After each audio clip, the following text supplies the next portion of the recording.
Wanneer jy vir mense vra, waarom behoort die Here jou in die hemel toe te laat, begin die antwoord dikwels met die woord ek. Ek is darm nie 'n slegte mens nie. Ek probeer reg leef, ek gaan kerk toe. Ek doen goed vir ander mense. Daardie antwoord wys baie vinnig hoe ons die evangelie verstaan. Dit wys, rus jou hoop op Christus alleen of op Christus plus iets wat jy nog self moet bydoen.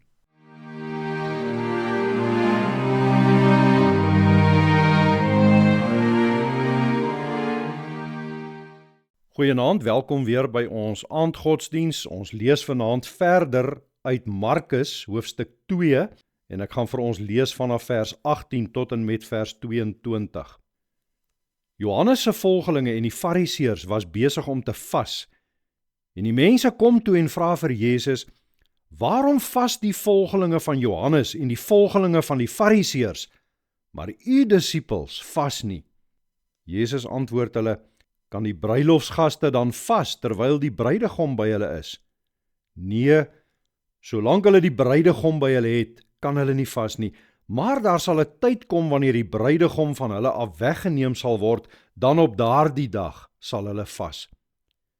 Niemand lap tog ou klere met ongekrimpte materiaal nie, want dan skeur die nuwe lap nog 'n stuk van die oue uit en die gat word net groter. Niemand gooi ook nuwe wyn in ou velsakke nie, want dan laat die wyn die sakke oopbars en die wyn sowel as die sakke gaan verlore.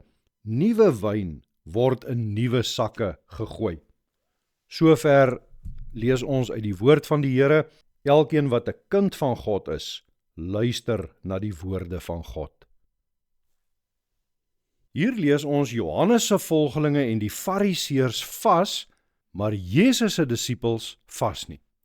En daarom kom hulle nou onder geweldige kritiek. Daar word gesê, maar hoekom pas hulle nie in by die godsdienstige patroon van ons tyd nie? Vas, dit moet ons hier hoor, op sigself was nie verkeerd nie. Jesus sê self dat sy disippels later sal vas. Die probleem lê dieper. In die Fariseërs se godsdiens het vas en die gee van tiendes en 'n klomp ander voorskrifte maatstawwe geword van vroomheid voor God. Dit het 'n maklike manier geword om te sê, ek leef reg, daarom sal ek vir God aanvaarbaar wees. Maar nou kom Jesus en hy sê, maar die bruidegom het mos nou gekom. En met hom het die nuwe tyd van God se verlossing aangebreek. Die gaste kan nie vas asof hulle nog steeds wag op die bruidegom wat moet kom nie. Daar sal 'n dag kom, sê Jesus, dat sy disippels sal vas, dit sal die dag wees waarop hy weggeneem word. Daarmee wys hy vooruit na die kruis, waar hy sou doen wat geen ander mens deur wetsonderhouding of vas, of die gee van tiendes, of watter ander godsdienstige maatreël ook al sou kon doen nie. Daar sou hy volkome gehoorsaam wees. Daar sou hy ons skuld dra, daar sou hy die volle prys vir ons betaal. En daarom volg hy nou hier op met die beelde van die nuwe lap en die nuwe wyn. Die evangelie wat hy bring, sê hy, kan nie soos 'n laslap bo-oor die ou godsdiens van selfverdienste en selfregverdiging vasgewerk word nie. Die nuwe wyn van die evangelie kan nie in 'n ou leersak gehou word waarin 'n mens nog steeds op jou eie prestasie vertrou nie. Nou vir baie mense bestaan daardie ou leersakke van eie prestasie vandag nog. Jy hoor dit wanneer mense sê, jy het Christus nodig plus die onderhouding van 'n bepaalde dag. Jy het Christus nodig plus sekere kosreëls, dit mag jy eet en dat mag jy nie eet nie. Jy het Christus nodig plus vas, plus die gee van tiendes, plus jy moet op 'n sekere manier gedoop wees, plus jy moet 'n sekere besondere geloofservaring hê, of jy moet spreek in tale, of jy moet lidmaatskap van 'n kerk, 'n sekere kerk hê. Jy het Christus nodig plus 'n ordentlike lewe. Christus plus dit, Christus plus dat. Die werklikheid is nie een van hierdie dinge kan jou red nie. Die oomblik wanneer jy iets by Christus se voltooide reddingswerk sit, asof dit jou voor God aanvaarbaar sal maak, mis jy die evangelie van Jesus Christus. Dan sê jy in werklikheid, Ja, aan die kruis het Jesus baie gedoen, maar daar is iets wat ek nog moet bysit. Met ander woorde, sy werk aan die kruis was onvoldoende. Die evangelie sê, Christus alleen het die volle werk gedoen. Ons word uit genade deur geloof op grond van sy verdienste vir God aanvaarbaar. Nou beteken dit natuurlik nie dat gehoorsaamheid aan God heeltemal uit die bus val nie. Gehoorsaamheid kry nou net sy regte plek. Ons vas, ons bid, ons gee, ons dien, ons gehoorsaam, nie om God se aanvaarding te verdien nie, maar ons doen dit omdat Christus ons reeds uit genade gered het. Ons gehoorsaamheid is dus die vrug van ons redding, dit is die teken van ons geloof, dit is nooit die grond van ons geloof nie. Die evangelie laat jou daarom nie toe om met Christus in die een hand en jou eie verdienste in die ander hand voor God te gaan staan nie. Jy kan nie sê, Christus het gesterf, maar ek het ook goed geleef.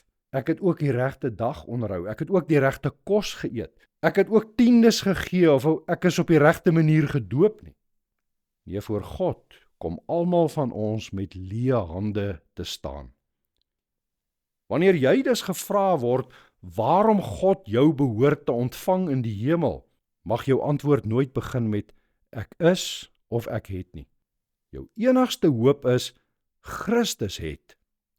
Christus het in my plek die wet volkome gehoorsaam. Christus het my skuld gedra. Christus het vir my die volle prys betaal.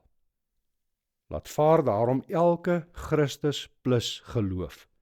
Moenie die evangelie soos 'n laslap bo oor jou eie geregtigheid probeer vaswerk nie.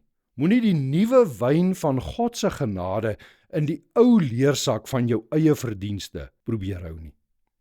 Nee, rus in Christus alleen. Sy reddingswerk is nie net 'n bydra tot jou redding nie. Dit is jou hele redding. Amen. Kom ons bid nou saam. Hemelse Vader, ons bely dat ons soveel kere op onsself en op ons eie gehoorsaamheid wil vertrou.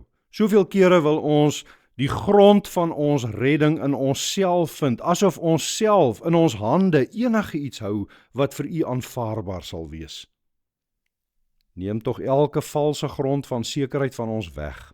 Bewaar ons daarvan om iets by die voltooide werk van Jesus Christus te probeer voeg as ons eie verdienste. Dankie Vader dat U Seun Jesus Christus my skuld gedra het, dat hy vir my die volle prys betaal het. Leer ons, Here, om in die geloof in hom alleen te rus. Leer ons ook om aan U gehoorsaam te wees, nie om U liefde te verdien nie, maar omdat U ons uit genade ontvang het.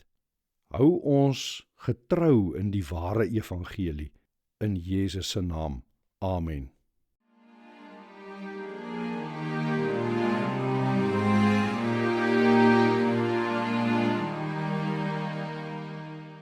God se woord keer nooit leeg na hom terug nie. Hy gebruik dit om mense se harte en lewens te verander. Stuur daarom hierdie opname aan iemand wat vandag nodig het om die woord van die Here te hoor. Vir nog Bybelvoorlesings en skrifgebonde woordverkondiging, volg gerus Gelowig op Pad op Facebook of YouTube of sluit aan by die WhatsApp-kanaal waarvoor die skakel hieronder gegee word. Tot 'n volgende keer, vrede vir jou.